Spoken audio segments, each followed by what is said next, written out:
नमस्कार मित्रों, आप सभी का मैं खुशी जी सूर्यवंशी एक बार फिर अपने YouTube चैनल खुशी की कविता कहानी में स्वागत करती हूँ। हिंदी साहित्य की श्रृंखला में आज हम पढ़ने जा रहे हैं आषाढ़ का एक दिन, जिसके लेखक हैं मोहन राकेश।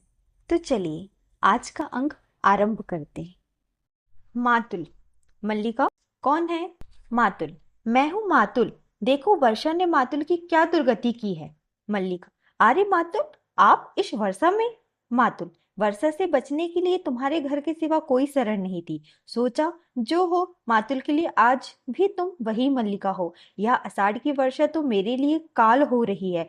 पहले जब दो पैरों पर चल लेता था तो मैंने कभी सारी वर्षा की चिंता नहीं करी, परंतु अब यह स्थिति है कि बैसाखी आगे रखता हूँ तो पैर पीछे को फिसल जाता है और पैर आगे रखता हूँ तो बैसाखी पीछे को फिसल जाती है। यह जानता कि राजप्रसाद में रहकर पाँव तोड़ बैठूंगा तो कभी ग्राम छोड़कर वहां ना जाता।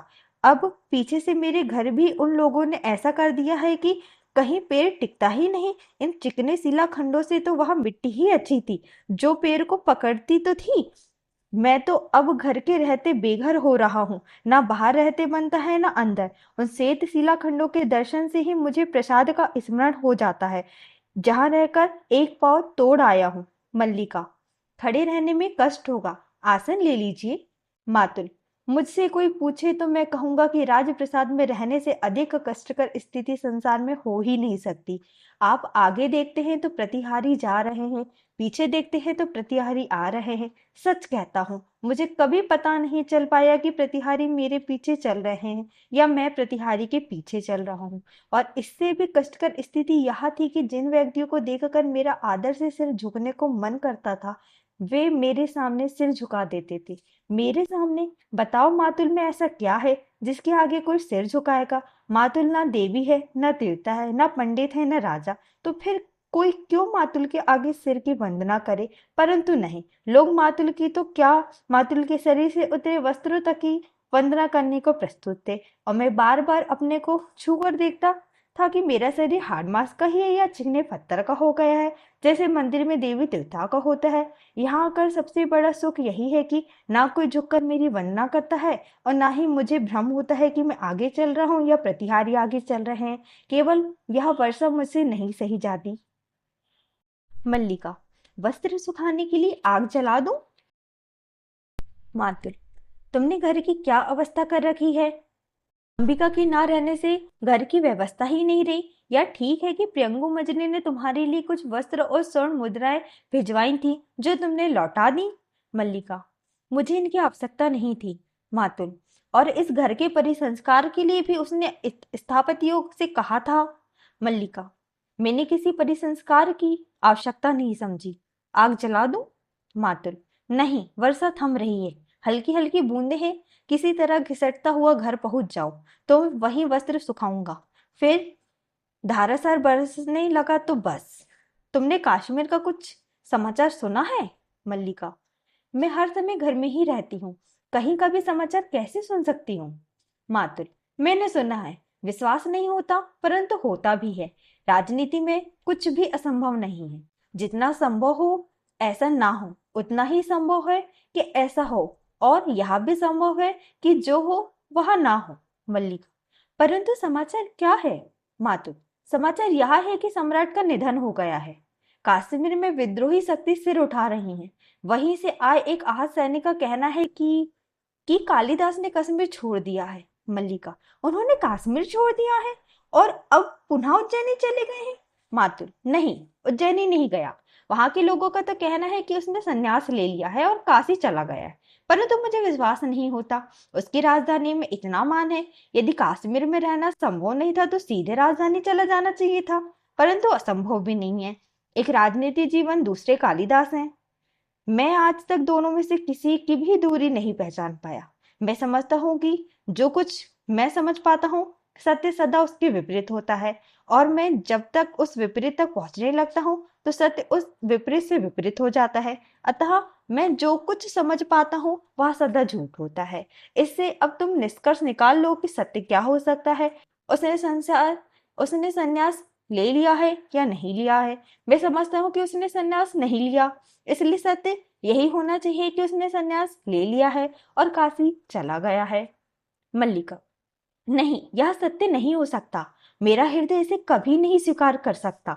मातुल, मैंने तुमसे क्या कहा था? मैं जो कहूंगा वह कभी सत्य नहीं हो सकता, इसलिए मैं कुछ नहीं कहता। वह काशी गया है तो भी मैं झूठा हूं, नहीं गया है तो भी मैं झूठा हूं। यह तो ठीक है। मल्लिका, नहीं, तुम काशी नहीं गए, तुमने संन्यास नहीं लिया। मैंने इसलिए तुमसे यहाँ से जाने के लिए नहीं कहा था। मैंने मैंने इसलिए भी नहीं कहा था कि तुम जाकर कहीं का शासन भार संभालो। फिर भी जब तुमने ऐसा किया तो मैंने तुम्हें शुभकामनाएं दी। यद्यपि प्रत्यक्ष तुमसे वे शुभकामनाएं ग्रहण नहीं की। मैं यद्यपि तुम्हारे जीवन में रही नहीं, परंतु तुम मेरे जीवन में सदा बने रहे हो। मैंने कभी तुम्हें अपने से दूर नहीं होने दिया। तुम रचना करते ही रहे और मैं समझती रही कि मैं सार्थक हूँ, मेरे जीवन की कुछ भी उपलब्धि है। और आज तुम मेरे जीवन के लिए निरर्थक कर दोगे। तुम जीवन से तटस्थ हो सकते हो, परंतु मैं तो अब तटस्थ नहीं हो सकती। क्या जीवन को तुम मेरी दृष्टि से देख सकते हो? जानते हो मेरे जीवन में ये वर्ष कैसे व्यतीत हुए हैं? मैंने क्या क्या देखा है, क्या से क्या हुई हूँ। इस जीव को देखते हो, पहचान सकते हो? यह मल्लिका है और धीरे धीरे बड़ी हो रही है। माँ के स्थान पर अब मैं इसकी देखभाल करती हूँ। यह मेरे अभाव की संतान है। जो भाव तुम थे वह दूसरा नहीं हो सकता, परंतु अभाव के कोष्ठ में किसी दूसरे की जाने कितनी कितनी आकृतियां हैं। जानती हूँ, मैंने अपना नाम खोकर एक विशेषण उपार्जित किया है और अब मैं अपनी दृष्टि में नाम नहीं केवल विशेषण हूँ। व्यवसायी कहते हैं उज्जैनी में अपवाद है। तुम्हारा बहुत सा समय वारांगनाओं के सहवास में व्यतीत होता है, परंतु आज तुमने वारांगनाओं का यह रूप देखा है। आज तुम मुझे पहचान सकते हो। मैं आज भी उसी तरह पर्वत शिखर पर जा मेघ मेलाओं को देखती हूँ, उसी तरह ऋतुसंहार और मेघदूत की पंक्तियां पढ़ती हूँ।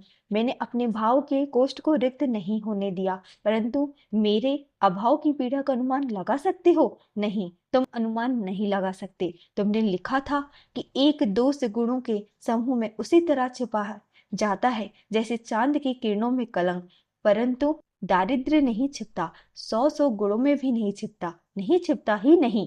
सौ सौ गुणों को छा लेता है, एक एक करके नष्ट कर देता है। परंतु मैंने यह सब सह लिया, इसलिए कि मैं टूटकर भी अनुभव करती रही कि तुम बन रहे हो, क्योंकि मैं अपने को अपने में ना देखकर तुम में देखती थी। और आज यह सुन रही हूँ कि तुम यह सब छोड़ संन्यास ले रहे हो, तटस्थ हो रहे हो, उदासीन। मुझे मेरी सत्ता के बोध से इस तरह वंचित कर दोगे? वही आषाढ़ का दिन, उसी तरह मेघ गरज रहे हैं, वैसे ही वर्षा हो रही है।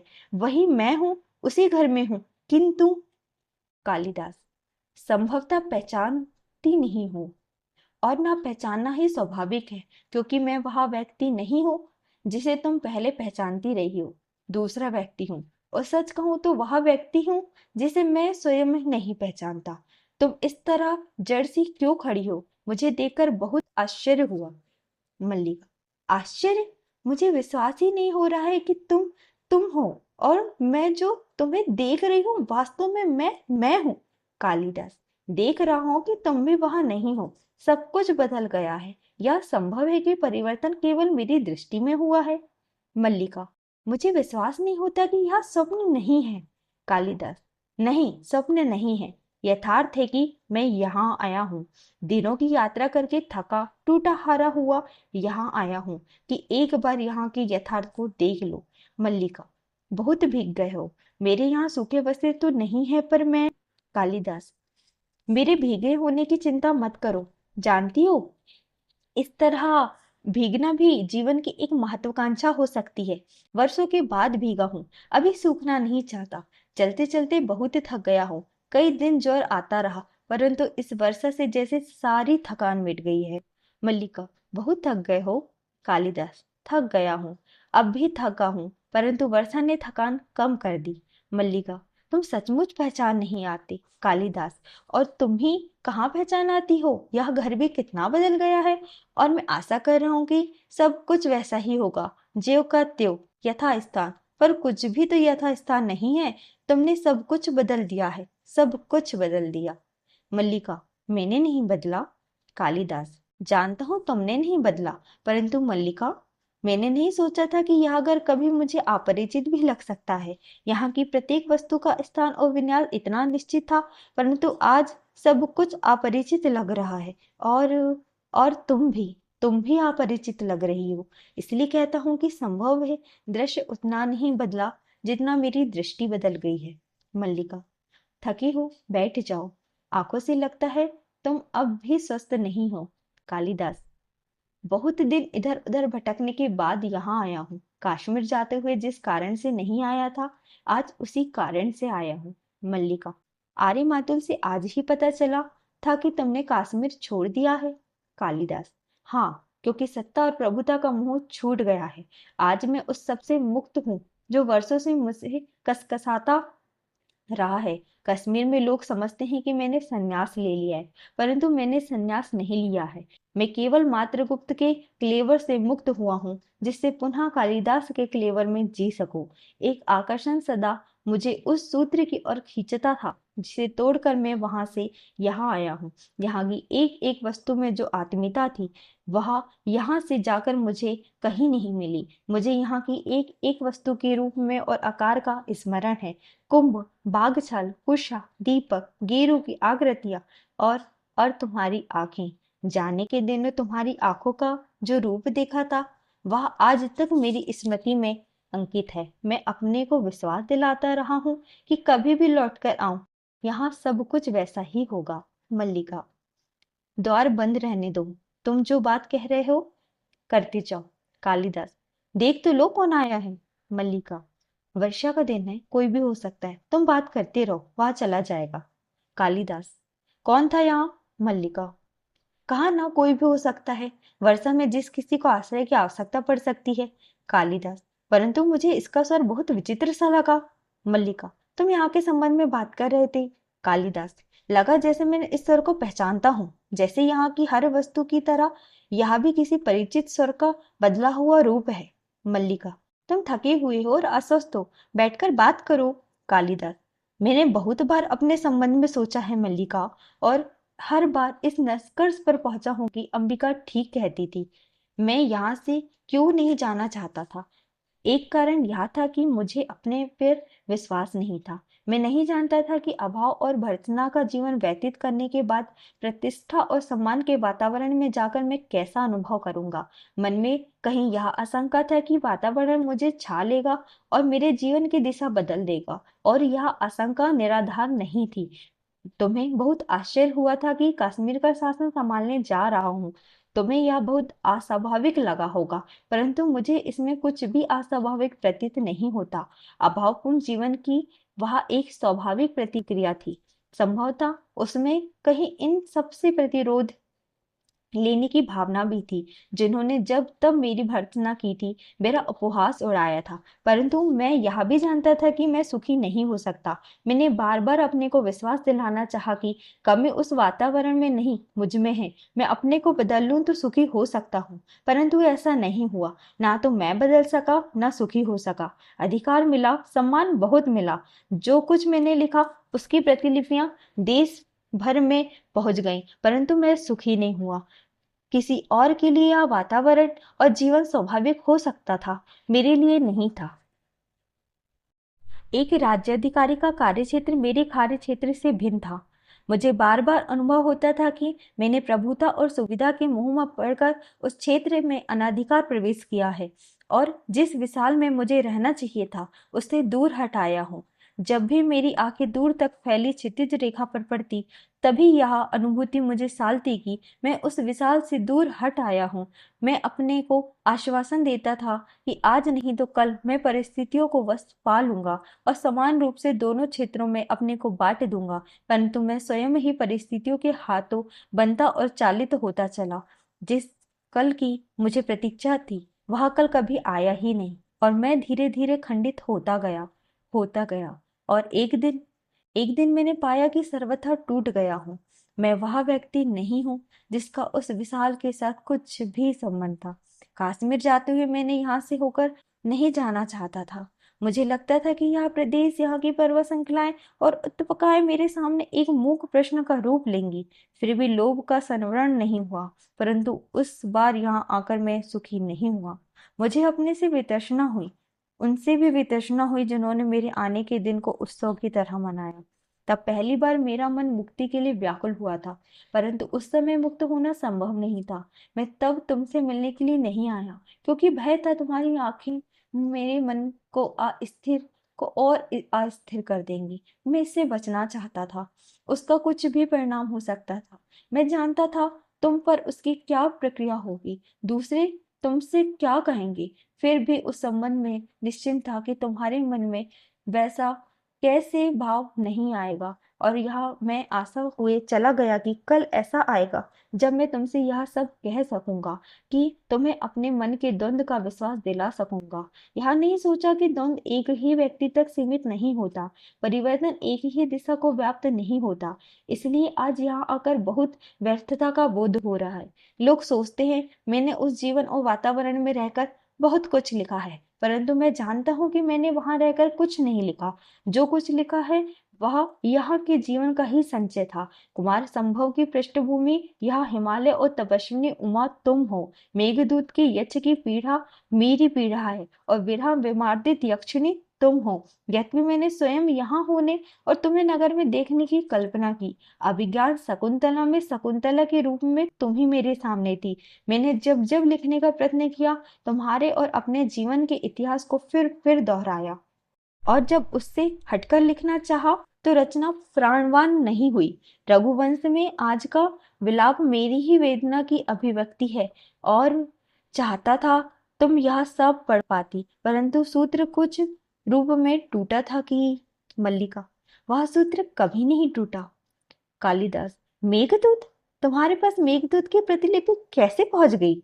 मल्लिका, मेरे पास तुम्हारी सब रचनाएं हैं। रघुवंश और शकुंतला की प्रति कुछ ही मास पहले मुझे मिल पाई हैं। कालिदास, तुम्हारे पास मेरी सभी रचनाएं हैं, परंतु वे यहाँ कैसे उपलब्ध हुई? क्या? मल्लिका, उज्जैनी के व्यवसाय कभी कभी इस मार्ग से होकर भी जाते हैं। कालिदास, और उनके पास ये प्रतिलिपियां मिल जाती हैं? मल्लिका, मैंने कहकर मंगवाई थी, वर्ष दो वर्ष में कहीं एक प्रतिलिपि मिल पाती थी। कालिदास, और इसके लिए धन? मल्लिका, वर्ष दो वर्ष में एक प्रति मिल पाती थी, धन एकत्रित करने के लिए बहुत समय रहता था। कालिदास, जो भाव वर्षों से मुझे तलाशते रहे वे आज और बड़े प्रतीक होते हैं। मल्लिका, मुझे वर्षों पहले यहाँ लौट आना चाहिए था, ताकि यहाँ वर्षा में भीग कर लिखता वह सब जो अब तक मैं नहीं लिख पाया, जो आषाढ़ के मेघों की तरह वर्षों से मेरे अंदर घुमड़ रहा है, परंतु बरस नहीं पाता, क्योंकि उसे ऋतु नहीं मिलती, वायु नहीं मिलती। यह कौन सी रचना है? ये तो केवल कोरी पृष्ठ है। मल्लिका, ये पन्ने अपने हाथों से बनाकर सिए थे। सोचा था तुम राजधानी से आओगे तो तुम्हें यह भेंट दूंगी, कहूंगी कि इन पृष्ठों पर अपने सबसे बड़े महाकाव्य की रचना करना, परंतु उस बार तुम आकर भी नहीं आए और यह भेंट यहीं पड़ी रही। अब तो ये पन्ने टूटने भी लगे हैं, और मुझे कहते संकोच होता है कि यह तुम्हारी रचना के लिए है। कालिदास, तुमने यह पृष्ठ अपने हाथ से बनाए थे, और इन पर मेरे महाकाव्य की रचना करूं? स्थान स्थान पर इन पर पानी की बूंदें पड़ी हैं, जो निसंदेह वर्षा की बूंदें नहीं हैं। लगता है तुमने अपनी आंखों के इन कोरे पृष्ठ पर बहुत कुछ लिखा है, और आंखों से ही नहीं, स्थान स्थान पर ये पृष्ठ स्वेद कणों से मैले हुए हैं। स्थान स्थान पर फूलों की सूखी पत्तियों से अपने रंग पर इन पर छोड़ दिए हैं। कई स्थानों पर तुम्हारे नखों ने इन्हें छीला है, तुम्हारे दांतों ने इन्हें काटा है, और इसके अतिरिक्त ये ग्रीष्म की धूप के हल्के गहरे रंग, हेमंत की पत्र धूलि और इस घर की सीलन। ये पृष्ठ अब पूरे कहाँ है मल्लिका? इन पर एक महाकाव्य की रचना हो चुकी है, अनंतता सर्गों के एक महाकाव्य के। इन पृष्ठों पर अब कुछ क्या लिख सकता है? परंतु इसके आगे भी तो जीवन शेष है। हम फिर अत से आरंभ कर सकते हैं। कालिदास, मल्लिका। कालिदास, किसके रोने का शब्द है यहाँ? मल्लिका, यह मेरा वर्तमान है। कालिदास, तुम्हारा वर्तमान? विलोम, भीगे दिन में फिसल कर गिरे और गिरे खाई में। कितनी बार कहा है भैया विलोम बहुत ऊंचे मत चढ़ा करो, परंतु भैया विलोम क्यों मानने लगे? पहले आए तो द्वार बंद, लौट कर गए और फिसल गए, फिर आए तो द्वार बंद, फिर लौट कर जाते तो क्या होता। आज का दिन ही ऐसा है कि ना जाने आंखों का क्या हो गया है। कभी अपरिचित आकृतियां बहुत परिचित जान पड़ती हैं और कभी परिचित आकृतियां भी अपरिचित लगने लगती हैं। अब यह नहीं इतनी परिचित आकृति है और मैं इसे पहचान ही नहीं रहा। आकृति जानी हुई है और व्यक्ति नया सा लगता है। क्यों बंधु, तुम मुझे पहचानते हो? कालिदास, आकृति बहुत बदल गई है परंतु व्यक्ति आज भी वही हो। विलोम, स्वर भी परिचित है और शब्द भी। तो तुम हो तुम। गिरने और चोट खाने का सारा कष्ट दूर हो गया। कितने दिनों से तुम्हें देखने की लालसा मन में थी। आओ, गले नहीं लगोगे। मेरा शरीर मैला है इसलिए, या मुझसे घृणा है, परंतु इस तरह मेरा तुम्हारा संबंध नहीं टूट सकता। तुमने कहा था ना कि हम एक दूसरे के बहुत निकट पड़ते हैं। नहीं कहा था? मैंने इन वर्षों में उस निकटता में अंतर नहीं आने दिया। मैं तो समझता हूँ कि अब हम एक दूसरे के और भी निकट पड़ते हैं। क्यों मल्लिका, मैं ठीक नहीं कहता? तुम वहां स्तंभित सी क्यों खड़ी हो? विलोम, इस घर में अब तो आयाचित अतिथि नहीं है। अब तो वह अधिकार से आता है। नहीं, अब तो वह इस घर में कालिदास का स्वागत और आतिथ्य कर सकता है। नहीं कहोगे? कितनी आकस्मिक बात है कि तब भी मुझसे इसी घर में भेंट हुई थी और आज भी यही हुई है। परंतु सच मानो, आकस्मिक बात नहीं है। तुम जब भी आते थे हमारी भेंट यही होती। तुमने अब तक कालिदास के आतिथ्य का उपक्रम नहीं किया। वर्षों के बाद एक अतिथि घर में आए और उसका आतिथ्य ना हो। जानती हो, कालिदास को इस प्रदेश के हरिण शावकों का कितना मोह है। एक हरिण शावक इस घर में भी है। तुमने मल्लिका की बच्ची को नहीं देखा? उसकी आंखें किसी हरिण शावक से कम सुंदर नहीं है। और जानते हो अष्टावक्र क्या कहता है? कहता है, मल्लिका, अरे विलोम, विलोम, तुम नहीं चाहती हो कि कालिदास यह जाने कि अष्टावक्र क्या कहता है, परंतु मुझे उसकी बात पर विश्वास नहीं होता। मैं इसलिए कह रहा था कि संभव है कि कालिदास ही देखकर बता सके कि अष्टावक्र की बात कहाँ तक सच है। क्या बच्ची की आकृति सचमुच विलोम से मिलती है या? चलो देखेंगे। कालिदास, यहाँ से चले जाओ। विलोम, विलोम, चला जाऊं? मैं इस घर से या ग्राम प्रांतर से ही? सुना है शासन बहुत बली होता है, प्रभुता में बहुत सामर्थ्य होती है। कालिदास, मैं कह रहा हूं इस समय यहां से चले जाओ। विलोम, क्योंकि तुम यहाँ रहते हो, क्योंकि वर्षों से छोड़ी हुई भूमि आज फिर तुम्हें अपनी प्रतीत होने लगी है, क्योंकि तुम्हारे अधिकार शाश्वत है। तुम चाहते हो इस समय मैं यहाँ से चला जाऊं? मैं चला जाता हूँ, इसलिए नहीं कि तुम आदेश देते हो, परंतु इसलिए कि तुम आज यहाँ अतिथि हो और अतिथि की इच्छा का मान होना चाहिए। देखना मल्लिका, आतिथ्य में कोई कमी ना रहे। जो अतिथि वर्षों में एक बार आया है वह आगे जाने कभी आएगा या नहीं। मल्लिका, क्या सोच रहे हो? कालिदास, सोच रहा हूं कि वह आषाढ़ का ऐसा ही दिन था।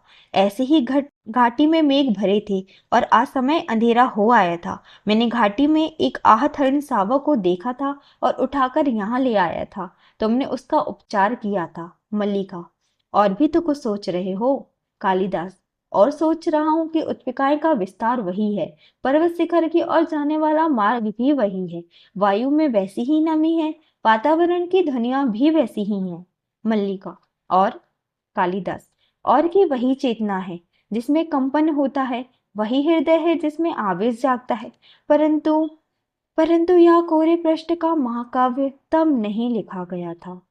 मल्लिका, तुम कह रहे थे कि तुम फिर अथ से आरंभ करना चाहते हो।